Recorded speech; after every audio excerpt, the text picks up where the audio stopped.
E keni pyetur ndonjëherë veten pse marrim ndonjëherë vendime, le të themi, pak të çuditshme?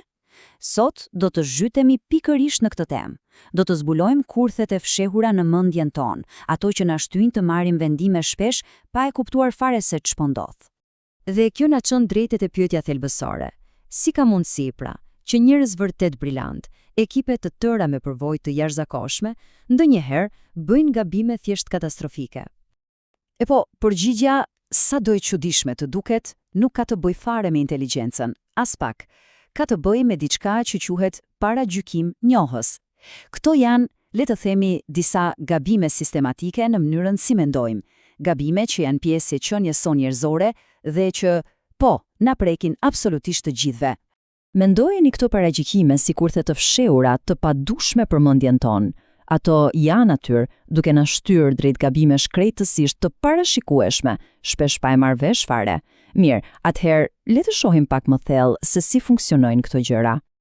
Mirë, le të fillojmë me, të themi, krye antagonistin, më të fuqishëmin dhe më tinakun nga të gjithë. Paragjykimin e konfirmimit. Çfarë është ky? E po, është një mekanizëm mendor që na bën të shohim botën jo ashtu siç është në të vërtetë, por ashtu siç ne duam që ajo të jetë. Pra e thënë shumë thjesht, ç'do të thotë kjo? Do të thotë se kemi një prirje të natyrshme për të kërkuar informacione që konfirmojnë ato që ne tashmë besojmë. Është kaq e thjeshtë.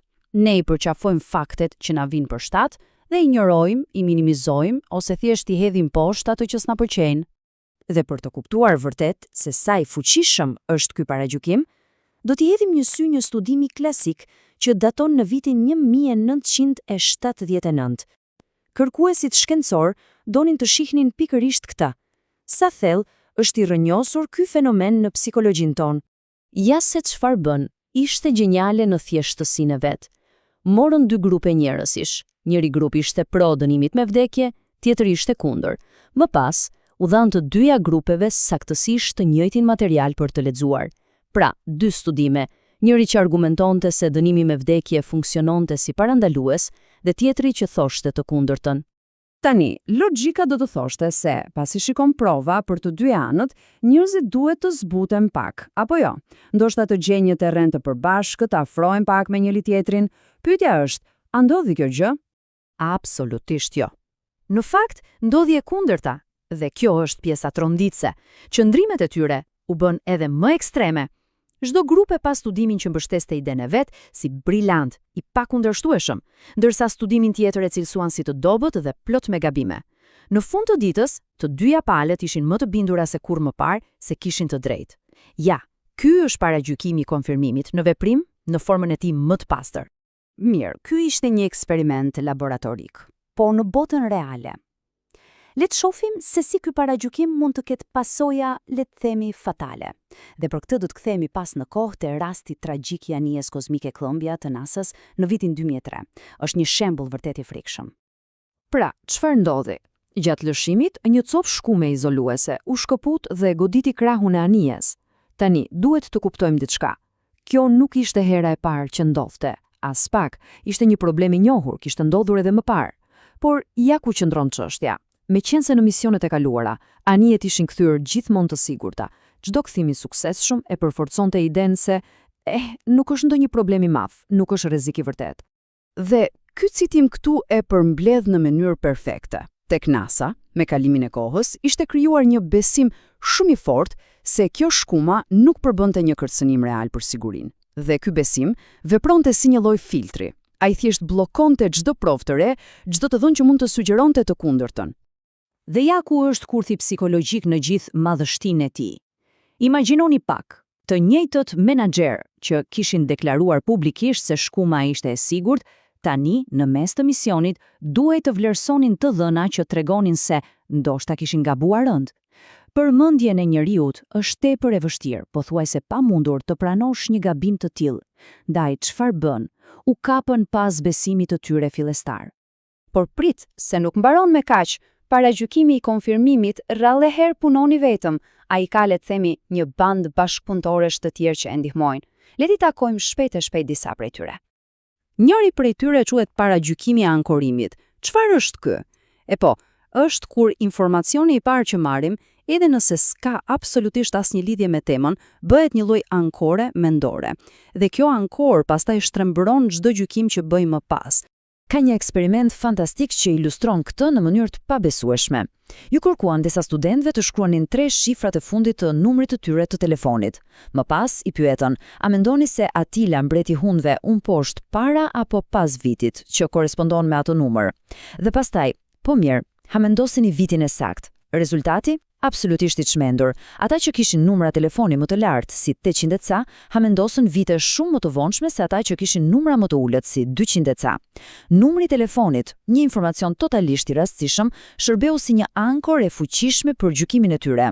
Dhe kjo na çon te një tjetër kurth interesant. A ka ndonjë lidhje? Çfarë do lloj lidhje? Midis skuadrës që fiton Super Bowlin dhe mënyrës si ecën tregu i aksioneve? Logjikisht do të thoshim absolutisht jo. E megjithatë për vite me radhë, ekzistonte një korrelacion i çuditshëm midis të dyjave. Pikërisht ky fenomen quhet korrelacioni iluzor. Truri ynë është një makinë e jashtëzakonshme për të gjetur modele dhe lidhje. Por ndonjëherë ai jetë pron dhe fillon të shoh lidhje shkak-pasojë aty ku në të vërtetë ka thjesht rastësi. Mirë. Tani që e dim se këto kurthe ekzistojnë dhe janë kudo, çfarë bëjmë? A jemi të destinuar të bijem pre e tyre për gjithmonë? As pak. Lajmi i mirë është se mund të ndërtojmë një lloj seti mjetesh mendore për të mbrojtur. Le të fokusohemi pak te paragjykimi i konfirmimit. Ja disa strategji konkrete. E para, kërkoni në mënyrë aktive prova që e kundërshtojnë atë që besoni. Bëni pyetjen e artë. Çfarë informacioni do të më ndryshonte mendjen? E dyta, inkurajoni debatin e shëndetshëm. Në një ekip, caktoni dikë që të luajë rolin e avokatit të djallit, detyra e të cilit është të gjejë çdo të të mundshme në plan. Dhe e treta, mos u mjaftoni me përgjigjen sepse kështu thot eksperti. Kërkoni të kuptoni logjikën që shihet pas përfundimeve të tyre. Dhe nëse kërkoni një shembull perfekt se si bëhet kjo gjë, mjafton të shohim Charles Darwinin. Ai ishte aq i vetëdijshëm për këtë kurth mendor, saqë mbante një fletore të veçantë. Për çfarë? Për të shënuar çdo fakt, çdo vëzhgim, sado i vogël, që dukej se kundërshtonte teorinë e tij. Ai e dinte fare mirë se truri ynë ka një prirje natyrale ti harrojë këto fakte të pakëndshme. Ndaj e detyronte veten që t'i hidhte në letër dhe t'i përballonte. Tani, të jemi të qartë. Këto paragjykime nuk mund të zhduken, nuk mund t'i eliminojmë plotësisht. Janë të integruara në sistemin ton operativ mendor.